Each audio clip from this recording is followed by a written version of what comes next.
ಅಕ್ಟೋಬರಲ್ಲಿ ನಾಳೆನೇ ಬಂದು ಇದೇನು ಆಪ್ರೇಷನ್ ಮಾಡಿಸ್ಕೋಬೇಕು, ಅಡ್ಮಿಟ್ ಆಗಬೇಕು ಅಂತ ಹೇಳಿದರು. ಆಗ ನಮ್ಮ ಮನೆಯವರು ಇಲ್ಲ ಈ ಕಡೂರಿಗೆ ಹೋಗಿ ಬರೋಣ, ಈ ದುರ್ಗಾ ಕ್ಷೇತ್ರ ನೋಡ್ಕೊಂಬರೋಣ, ಮೇಲಾಗ್ಬೋದು ಅಂತೇಳಿ ನನ್ನ ಕರ್ಕೊಂಬಂದು. ನಾವು ತುಂಬ ಸಣ್ಣನೂ ಆಗೋಗಿದ್ದೆ, ನನ್ನ ಮೈ ಚೆನ್ನಾಗಿರಲಿಲ್ಲ. ಇಲ್ಲಿ ಬಂದು ಉಪವಾಸ ಬೇರೆ ಮಾಡಿದ್ದೆ 9 ದಿನ. ಅಷ್ಟಮಿ ದಿನ ಇಲ್ಲಿ ಬಂದಾಗ ಪ್ರಸಾದ ಕೂಡ ಒಂದು ತುತ್ತು ಸುಮ್ಮನೆ ತಿನ್ನಬೇಕು ಅನ್ನೋ ಒಂದು ಇದಕ್ಕೆ ತಿಂದೆ. ಯಾಕಂದರೆ ನಾನು ನವರಾತ್ರಿನಲ್ಲಿ ತಿನ್ನಲ್ಲ, ದೇವಿ ಪ್ರಸಾದ ಬಿಡಬಾರ್ದು ಅಂತ ಒಂದು ತುತ್ತು ತಿಂದು ಹೋದೆ. ಇವ್ರ ಕೈಯಲ್ಲಿ ನಿಂಬೆಹಣ್ಣು ಮಂತ್ರಿಸಿ ಕೊಟ್ಟರು, 2 ನಿಂಬೆಹಣ್ಣು. 10 ಜನ ಇರ್ತಿದ್ರು. ಫಸ್ಟ್ ನನ್ನ ಕೈಯಲ್ಲಿ ಮಂತ್ರಿಸ್ಕೊಟ್ರು. ಏನೋ ನಾನು ಮಾಡೋ ದುರ್ಗೆ ಆರಾಧನೆ ನನ್ನ ಕಾಪಾಡಿದೆ. ಇವತ್ತು ನನಗೆ ಎಲ್ಲ ಒಂದು 3 ತಿಂಗಳು ಕಳೆದ್ಮೇಲೆ ನಾನು ಎಲ್ಲ ಸ್ಕ್ಯಾನು ಬ್ಲಡ್ ರಿಪೋರ್ಟ್ ತೊಗೊಂಡೋದ್ಮೇಲೆ ಯಾವುದೇ ಥರ ಆಪ್ರೇಷನ್ ಬೇಡ, ಮೆರಾಕಲ್ಲಮ್ಮ ನಿಮಗೆ ವಾಸಿಯಾಗಿದೆ, ದೇವಿನೇ ಕೈ ಹಿಡಿದಿದ್ದಾಳೆ ಅಂತ ಹೇಳಿದ್ರು.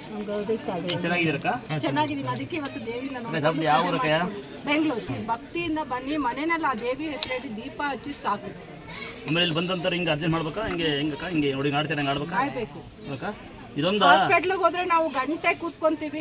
ಸರ್ಜನ್ ಬಂದು ನೋಡ್ಬೇಕಂದ್ರೆ ಅಪಾಯಿಂಟ್ಮೆಂಟ್ ತಗೋಬೇಕು. ದೇವಿ ಹತ್ರ ಅಪಾಯಿಂಟ್ಮೆಂಟ್ ಇಲ್ಲ. ನೀವು ಬಂದು ದೇವಿಗೆ ಮೌನವಾಗಿ ಪ್ರಾರ್ಥನೆ ಮಾಡಿದ್ರು ನಿಮ್ಮ ಸಮಸ್ಯೆ ಪರಿಹಾರ ಆಗುತ್ತೆ. ಭಕ್ತಿ ಇರಬೇಕು. ದೇವಿ ಹತ್ರ ಅಪಾಯಿಂಟ್ಮೆಂಟ್ ಇಲ್ಲ, ದೇವಿಗೆ ಅಪಾಯಿಂಟ್ಮೆಂಟ್ ಇವ್ರು ಕೊಡ್ತಾರೆ. ದೇವಿಗೆ ನಮಗೆ ಟೈಮ್ ಕೊಡ್ತಾರೆ. ಅವರು ಎಷ್ಟೊತ್ತಿಗೆ ನೋಡ್ತೀರಾ, ಎಷ್ಟೊತ್ತಿಗೆ ಕಳಿಸ್ತೀರಾ, ಎಷ್ಟೊತ್ತಾಗುತ್ತೆ, ನೀವು ನೀರು ಕುಡಿದಿರಾ, ಊಟ ಮಾಡೋ ಥರನೂ ಇಲ್ಲ. ಇಷ್ಟು ದೂರ ಬರ್ತೀನಿ ಅನ್ಕೊಂಡಿದ್ದಿಲ್ಲ. ನಮ್ಮ ಮನೆಯವ್ರು ಕರ್ಕೊಂಡ್ಬಂದು ದೇವ್ರು ನಿಮ್ಗೆ ಆಯಸ್ಸಾರ ಕೊಡಲಿ ಮಕ್ಕಳು ಅಲ್ವಾ, ಕರೆಕ್ಟ್ ಅಲ್ವಾ?